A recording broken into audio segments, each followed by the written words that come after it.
ପିଲାମାନେ ଆଜିର କାହାଣୀକୁ ତୁମମାନଙ୍କୁ ସ୍ୱାଗତ ଜଣାଉଛି। ଆଜି ହେଉଛି ଏମିତି ଗୋଟିଏ କାହାଣୀ ଯାହାକି ତୁମ ସମସ୍ତଙ୍କର ପ୍ରିୟ ଖେଳଣା। ସେଇ ଖେଳଣାକୁ ନେଇ ଆଜିର କାହାଣୀ ହେଉଛି ଖେଳଣା ବାଲି। ତାହେଲେ ଆରମ୍ଭ କରିବା ଗପଟି। ସକାଳ ହେବା ମାତ୍ରେ ରାମନଗର ପରି ଛୋଟ ସହରରେ ସାରଙ୍ଗୀର ମଧୁର ସ୍ୱର ଗୁଞ୍ଜରି ଉଠେ।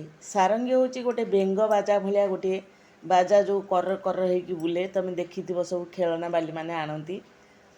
ତେଣୁ ସେଇ ଯେଉଁ ସାରଙ୍ଗୀର ମଧୁର ସ୍ୱର ବାଜି ଉଠେ ଯେତେବେଳେ, ସେଠାକାର କୋଣ ଅନୁକୋଣରେ ଆନନ୍ଦର ଲହରୀ ଖେଳିଯାଏ। ପିଲାମାନଙ୍କ ମୁହଁରେ ହସ ଉକୁଟି ଉଠେ। ଯିଏ ଶୋଇଥାଏ ସେ ଚେଇଁ ଉଠି ଦୌଡ଼ି ଆସେ। ଯିଏ ଜଳଖିଆ ଖାଉଥାଏ ସେ ଅଧା ଖାଇ ଛାଡ଼ି ଚାଲି ଆସେ।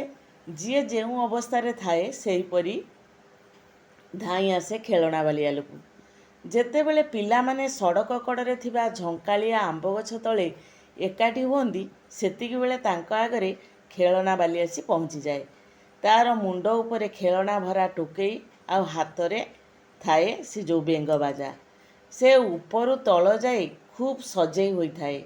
ତାକୁ ଦେଖି ପିଲାମାନେ ଆନନ୍ଦରେ ତାଳି ମାରି କହନ୍ତି, ଆସିଗଲା ରେ, ଆସିଗଲା ରେ, ଖେଳଣା ବାଲି ମାଉସୀ ଆସିଗଲା। ଏଇଭଳି ସବୁ ପିଲା ସମସ୍ତେ ଖେଳଣା ବାଲିର ଚାରିପଟେ ତାକୁ ଘେରି ଯାଇ ତାକୁ ସ୍ୱାଗତ କରନ୍ତି। ଖେଳଣା ବାଲି ମାଉସୀ ଟୋକେଇ ଓହ୍ଲେଇ ତଳେ ରଖିଦିଏ ଏବଂ ପିଲାମାନଙ୍କ ମେଳରେ ଏକାକାର ହୋଇଯାଏ। ପିଲାମାନେ ଖେଳଣା ଟୋକେଇରୁ ନିଜ ପସନ୍ଦର ଖେଳଣା ଦେଖିବାରେ ଲାଗିଯାଆନ୍ତି। ଖେଳଣା ବାଲି ମାଉସୀ ସେ ସମସ୍ତଙ୍କୁ ଗୋଟି ଗୋଟି କରି ଖେଳଣା ଦେଖାଇଥାଏ। କିଏ ହାତୀ ନିଏ ତ କିଏ ଘୋଡ଼ା ନିଏ, କାହାର ଓଟ ପସନ୍ଦ ହୁଏ ତ ଆଉ କାହାର ଶୁଆ। ପିଲାମାନେ ନିଜ ନିଜ ପସନ୍ଦର ଖେଳଣା ନେଇ ପଇସା ଦିଅନ୍ତି। ଯାହା ପାଖରେ ପଇସା ନଥାଏ ସେ ତଇଁ ଆର ଦିନ ଦେବାକୁ କଥା ଦିଏ। କିନ୍ତୁ ଖେଳଣା ବାଲି ମାଉସୀ କାହାକୁ ନିରାଶ କରିନଥାଏ। କେଉଁ ପିଲାକୁ ଖାଲି ହାତରେ ଲେଉଟାଇ ଦିଏ ନାହିଁ। ତା ଆଖିରେ ଥିଲା ବାଲା ନଥିଲା ବାଲା ସମସ୍ତେ ସମାନ। ସମସ୍ତଙ୍କୁ ସେ ସମାନ ଦୃଷ୍ଟିରେ ଦେଖନ୍ତି। ସେ ସବୁ ପିଲାଙ୍କୁ ଭଲ ପାଆନ୍ତି।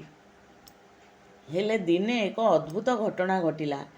ସେହିଦିନ ସକାଳୁ ସକାଳୁ ଖେଳଣା ବାଲି ଆସିଲା। ପିଲାମାନେ ତାକୁ ଘେରି ଯାଇ ନିଜ ମନପସନ୍ଦର ଖେଳଣା ନେବାରେ ଲାଗିଲେ। ହେଲେ 7 ବର୍ଷର ନିରୀହ ପିଲାଟିଏ କିଛି ଦୂରରେ ଉଦାସ ଭାବରେ ଠିଆ ହୋଇ ଲୋଭିଲା ଆଖିରେ ଖେଳଣା ଗୁଡ଼ିକୁ ଚାହିଁ ରହିଥିଲା। ଯେଉଁ କଣ୍ଢେଇଟି ସୈନିକର ପୋଷାକ ପିନ୍ଧିଥିଲା ତାକୁ ସେଇଟି ଖୁବ୍ ଭଲ ଲାଗୁଥିଲା। ଯେପରି ଯୁଦ୍ଧକ୍ଷେତ୍ରରେ ସୈନ୍ୟମାନେ ଚାଲନ୍ତି ସେହିପରି ସେ କାନ୍ଧରେ ବନ୍ଧୁକ ରଖି ନିଜ ପାଦକୁ ଆଗପଛ କରୁଥିଲା। ପିଲାମାନେ ଖେଳଣା ନେଇ ଚାଲିଗଲେ। ହେଲେ ସେହି ପିଲାଟି ସେହି ପର୍ଯ୍ୟନ୍ତ ଠିଆ ହୋଇ ଚୁପଚାପ ନିଜର ପ୍ରିୟ ସୈନିକ ଖେଳଣାଟିକୁ ଦେଖିବାରେ ଲାଗିଥାଏ। ଖେଳଣା ବାଲି ଉଠିଯିବାକୁ ତିଆରି ହେଲାବେଳେ ହଠାତ୍ ତା'ର ନଜର ସେହି ପିଲାଟି ଉପରେ ପଡ଼ିଲା। ସେ ରହିଗଲା। ପିଲାଟି ଖୁବ୍ ସ୍ନେହରେ ପାଖକୁ ଡାକିଲା। ପିଲାଟି ପ୍ରଥମେ ସଂକୋଚ କରୁଥିଲା, ହେଲେ ପାଖକୁ ଗଲା। ଖେଳଣା ବାଲି ତା'ର ମଥା ଉପରେ ସ୍ନେହରେ ହାତ ବୁଲାଇ ଆଣି ପଚାରିଲା, ତୋର ନାଁ କ'ଣ ରେ ପୁଅ? ମୋ ନାଁ ହେଲା ଅଭିଷେକ। ଏଇ ସହରକୁ ନୂଆ ଆସିଛୁ ନା କ'ଣ? ହଁ। ତୋର ବାପା? ମୁଁ ତ ମୋର ଦାଦା ଖୁଡ଼ୀଙ୍କ ପାଖରେ ରହୁଛି। ମୋର ବାପା ମା ଦୁହେଁ ଦୂର ଗାଁରେ ରହନ୍ତି। ଦାଦା ସ୍କୁଲରେ ପଢ଼ାନ୍ତି। ମୁଁ ଏଠାରେ ପଢ଼ିବାକୁ ଆସିଛି। ତୁ ତ କିଛି ଖେଳଣା ନେଲୁ ନାହିଁ, କେଉଁଟା ପସନ୍ଦ କରୁଛୁ କହ? ଅଭିଷେକ ସୈନିକ ଆଡ଼କୁ ହାତ ଦେଖାଇଲା। ଖେଳଣା ବାଲି ସେଇ ଖେଳଣାଟିକୁ ବାହାର କରି ଅଭିଷେକ ଆଡ଼କୁ ବଢ଼ାଇ ଦେଲା। ନା ନା, ଅଭିଷେକ ପଛକୁ ହଟିଗଲା। ଏବେ ମୋ ପାଖରେ ପଇସା ନାହିଁ। ଏବେ କିଏ ପଇସା ମାଗୁଛି କି? ଖେଳଣା ବାଲି ଟିକେ ବେଖାତିର କରି କହିଲା, ଯେବେ ତୋ ପାଖରେ ପଇସା ହେବ ତୁ ଦେବୁ। ସୈନିକକୁ ନେବା ପାଇଁ ଅଭିଷେକର ମନରେ ଖୁବ୍ ଜିଦ୍ଦି ବଢ଼ିଯାଇଥାଏ। ସେ ଭାବିଲା, ସୈନିକକୁ ନେଇଯିବି, ପଇସା ହେଲା ପରେ ଦେଇଦେବି। ହେଲେ ସେତିକିବେଳେ ନିଜ ଖୁଡ଼ୀର ସେଇ କ୍ରୂର କଠୋର ଚେହେରାଟା ତା'ର ଆଖି ଆଗରେ ଭାସିଗଲା। ସେ ଥରି ଉଠିଲା, ହାତଟାକୁ ପଛକୁ ଟାଣି ନେଲା। ଖେଳଣା ବାଲି ତା'ର ସଂକୋଚ କଥା ବୁଝିଗଲା। ସେ ଆଗକୁ ଆସି ଅଭିଷେକ ହାତରେ ଖେଳଣାଟି ଧରେଇ ଦେଲା ଏବଂ ଖୁବ୍ ସ୍ନେହରେ ତା'ର ଗାଲକୁ ଥାପୁଡ଼େଇ ଦେଇ କହିଲା, ନେଇଯା ରେ ପୁଅ।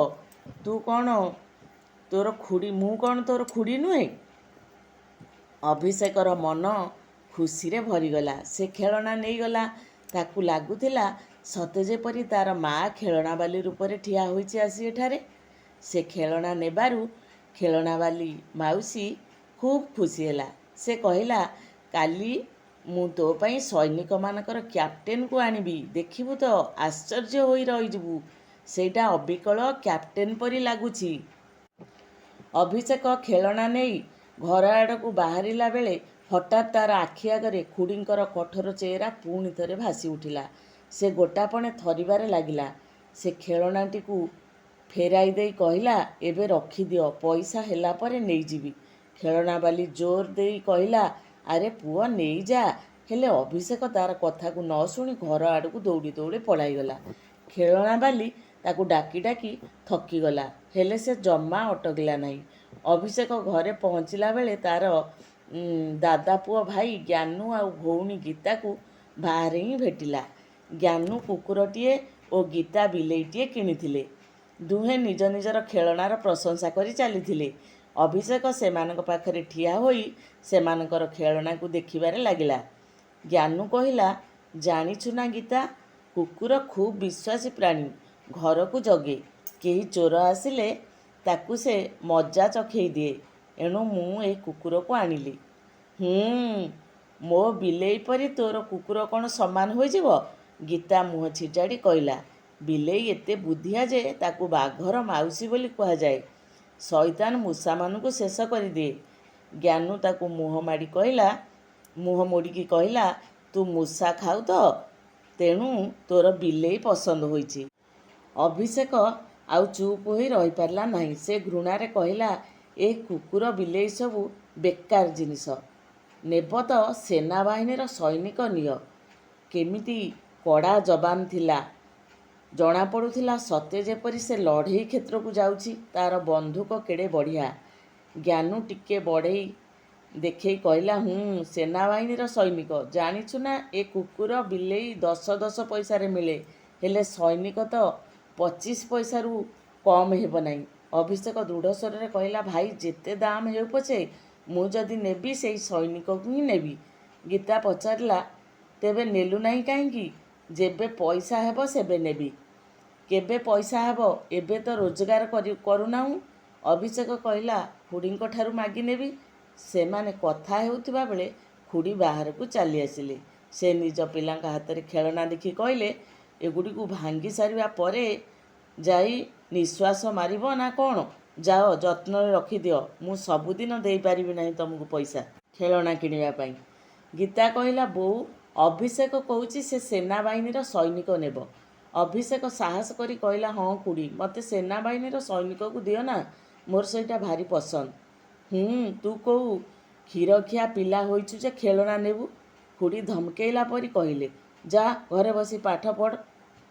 ଅଭିଷେକର ଆଶା କ୍ଷଣକ ଭିତରେ ମାଟିରେ ମିଶିଗଲା। ସେ ଚୁପଚାପ ଭିତରକୁ ଆସି ପଢ଼ା ପାଠକୁ ମନେ ପକାଇଲା। ହେଲେ ତା'ର ମନ ଆଉ କେଉଁଠାରେ ସେଇ ଖେଳଣା ପାଖରେ ରହିଥିଲା। ପ୍ରକୃତରେ ତା'ର ମନ ସେଇ ସୈନିକ କଣ୍ଢେଇ ପାଖରେ ଯାଇ ଲାଖି ରହିଥିଲା। ସେ ନିଜର ବହିରେ ପଢ଼ିଥିଲା, ସୈନ୍ୟମାନେ ଖୁବ୍ ସାହସୀ ଆଉ ବୀର ହୋଇଥାନ୍ତି। ସେମାନେ ନିଜ ଦେଶର ରକ୍ଷା ପାଇଁ ଆପଣାର ପ୍ରାଣକୁ ମଧ୍ୟ ତ୍ୟାଗ କରିଥାନ୍ତି। ଏଣୁ ସମସ୍ତେ ତାଙ୍କୁ ସମ୍ମାନ କରିଥାନ୍ତି। ସେ ଭାବୁଥିଲା ଯେ ଖେଳଣାବାଲି ମାଉସୀ କେତେ ଭଲ। ମାଗଣାରେ ସୈନିକ ଖେଳଣାଟିକୁ ମୋତେ ଦେଉଥିଲା। ହେଲେ ଖୁଡ଼ୀଙ୍କ ଡରରେ ମୁଁ ନେଲି ନାହିଁ। ହେଲେ ଖୁଡ଼ୀ ମୋ ଉପରେ ଏତେ ରାଗୁଛନ୍ତି କାହିଁକି?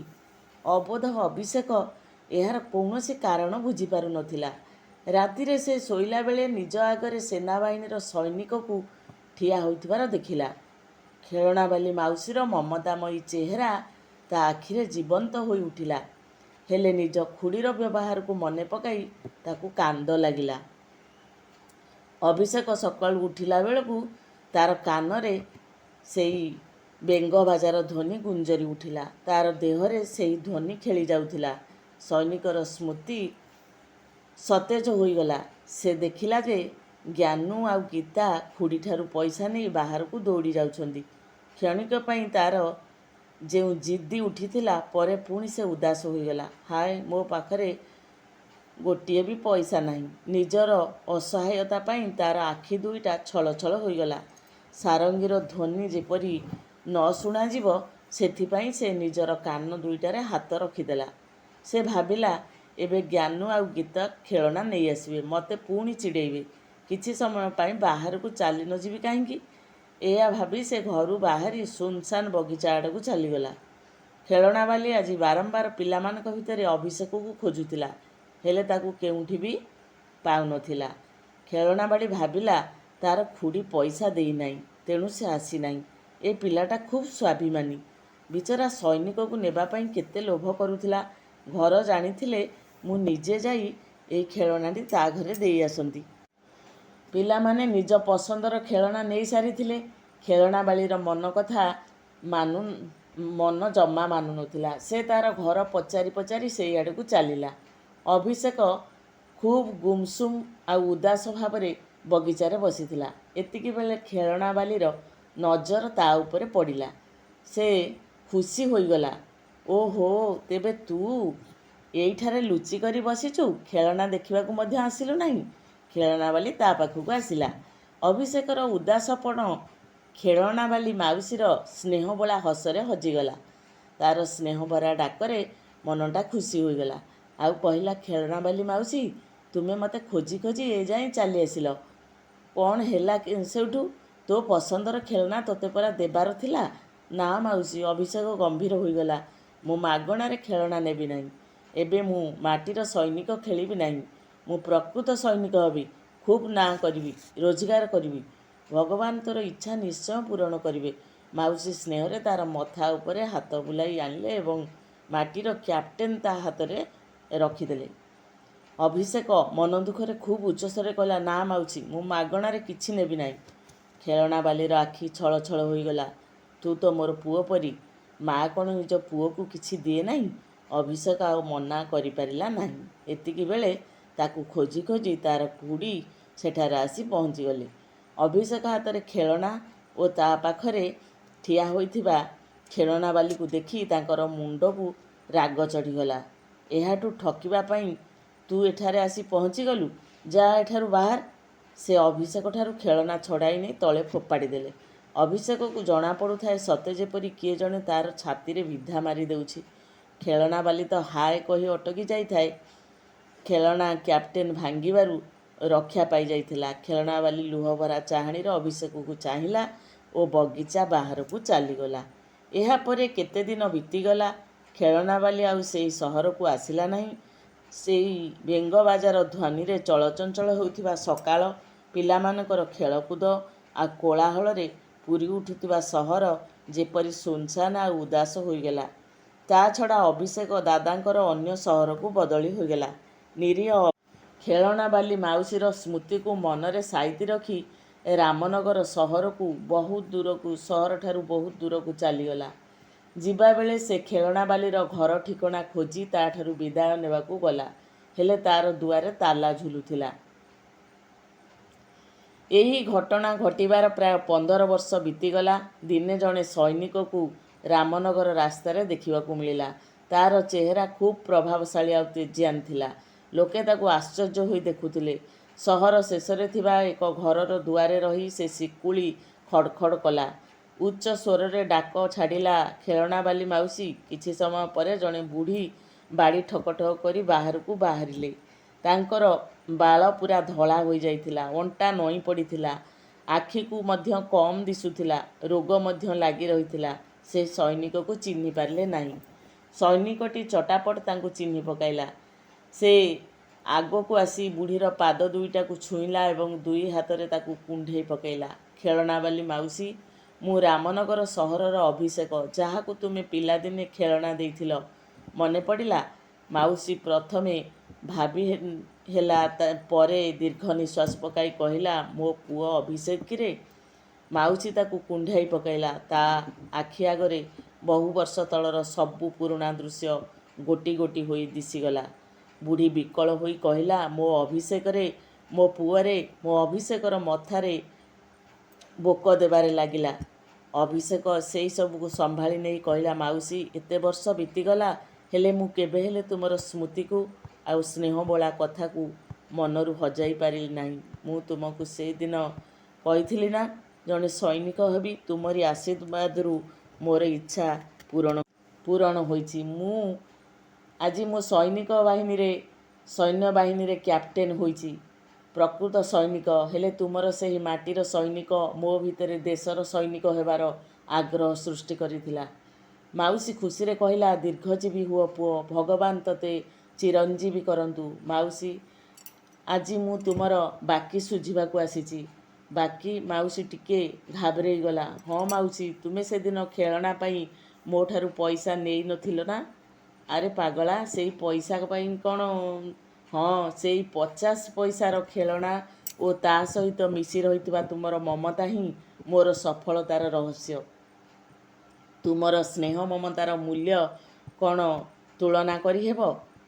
ଅଭିଷେକ ଟଙ୍କା ଭରା ଏକ ଥଳି ନେଇ ଖେଳଣାବାଲି ମାଉସୀ ହାତରେ ଦେଲା ଆଉ କହିଲା, ଏହା ତୁମ ମମତାର ମୂଲ୍ୟ ନୁହେଁ, ତୁମର ଧରମପୁଅର ରୋଜଗାର। ଏହାକୁ ନେଇ ମୋତେ ଆଶୀର୍ବାଦ ଦିଅ ମା। ବହୁଦିନ ଧରି ବଞ୍ଚିବୁରେ ଧନ। ଖେଳଣାବାଲି ତାକୁ କୁଣ୍ଢେଇ ଧରି କହିଲା। ଅଭିଷେକ ତାରି ଭିତରେ ଅନୁଭବ କରୁଥିଲା ସତେ ଯେପରି ସେ ତା'ର ମା'ଠାରୁ ନାନାବାୟା ଗୀତ ଶୁଣୁଛି। ପିଲାମାନେ, ଜୀବନରେ ଯଦି ସଂଘର୍ଷ ନାହିଁ ତାହେଲେ ସଫଳତା ନାହିଁ। ସଂଘର୍ଷ ଅତିକ୍ରମ କରିକି ଯିଏ ଆଗକୁ ମାଡ଼ି ଚାଲିଛନ୍ତି ସେ ଶେଷରେ ସଫଳତା ପାଇଛନ୍ତି। ତେଣୁ ସଦାସର୍ବଦା ମନେ ରଖିବ, ସଂଘର୍ଷ କରିବା ପାଇଁ କେବେ ପଛଘୁଞ୍ଚା ଦେବ ନାହିଁ। ଦୁଃଖ, କଷ୍ଟ ଆଉ ପରିଶ୍ରମ, ସାଧନା ଏଇସବୁକୁ ପାଥେୟ କରି ଆଗକୁ ଗଲେ ତା ଜୀବନରେ ସିଦ୍ଧି ସୁନିଶ୍ଚିତ। କାହାଣୀଟି କିଭଳି ଲାଗିଲା ନିଶ୍ଚିତ କମେଣ୍ଟ ମାଧ୍ୟମରେ ଜଣେଇବ। ରହିଲି, ସମସ୍ତଙ୍କୁ ଅଶେଷ ଅଶେଷ ଧନ୍ୟବାଦ।